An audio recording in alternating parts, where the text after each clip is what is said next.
Before we were taken away, the food was rationed. There was a war going on. We all had sacrifices to make. But food was rationed, and we the Jews got half the rations than the other people got. So we had to go to the neighbors to help us out. Our neighbors were not Hungarian. Well, some of them were. Our neighbors were Ruthenians. And some, they were supposed to be such good neighbors. Just didn't care. We were transported to southern Germany called Geislingen in Württemberg.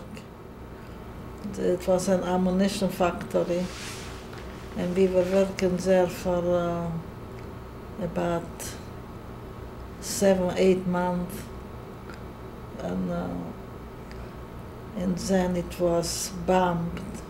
One Sunday we were in the camp, and it was a long, long air raid, and we heard bombs falling in the background. And then the following day we did not go to work anymore, and we were not told, we just heard rumors that the factory was bombed. And if we did not work, they cut our food in half. And as little as we got, cutting it in half was even worse. We got more people coming into our camp from other concentration camps, and we had to share our food with them.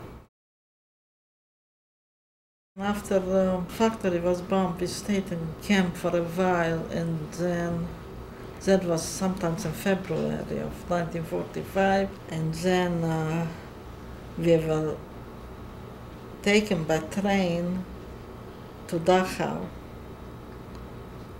and we stayed in Dachau for 3-4 weeks. And that was real bad because we did not get any real food. Once in a while they'll take us out on there was not far railroad tracks in grassy hills, and to pick edible grass, and that grass was cooked into some kind of soup for us. That was our food. From Dachau, we were taken by train, and I don't know where we were supposed to go. Wherever we went, we were cut off because the Allies were closing in on Germany, and then all of a sudden we heard, the Americans are here, the Americans are here. The following day we were on the top by the Americans and taken to a camp that used to be a Nazi officers' recreation camp. We still wore our striped uniforms. And then we went from camp to camp, and we came back home. We found nothing and nobody. When we got back, I remember my younger sister and I went to one of the neighbors, and she promised she'll give us some milk and cornmeal. And when she welcomed us, and we sat down, and my sister said to me, "Look, those are our chairs." "No, those are not our chairs," she said. "We did not take nothing from you. We don't want nothing from you. Now get out of my house." That was our welcome. No. As soon as we left, they attacked our homes and stole everything inside. We had a neighbor, a young couple, had a 2-year-old little boy. They had a lot of property, and they had a caretaker of that property. And they told the caretaker, "Keep my boy, a 2-year-old. And if we survive, we'll come back, we'll give you half of the property."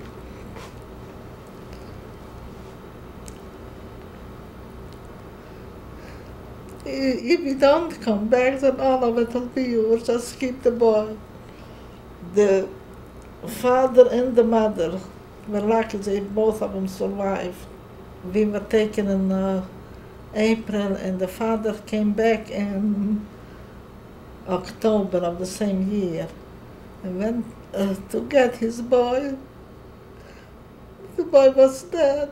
They killed him.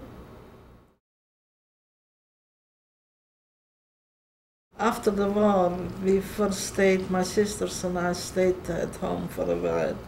And one of my uncles, my mother's brother, survived, and he said to come and live with him. He lived in Romania. So we stayed with him for a couple of weeks, and we went to Czechoslovakia, to Czechia, to part of Czechoslovakia, and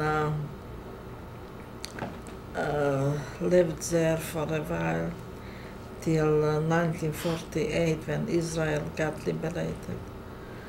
And then I went to Israel.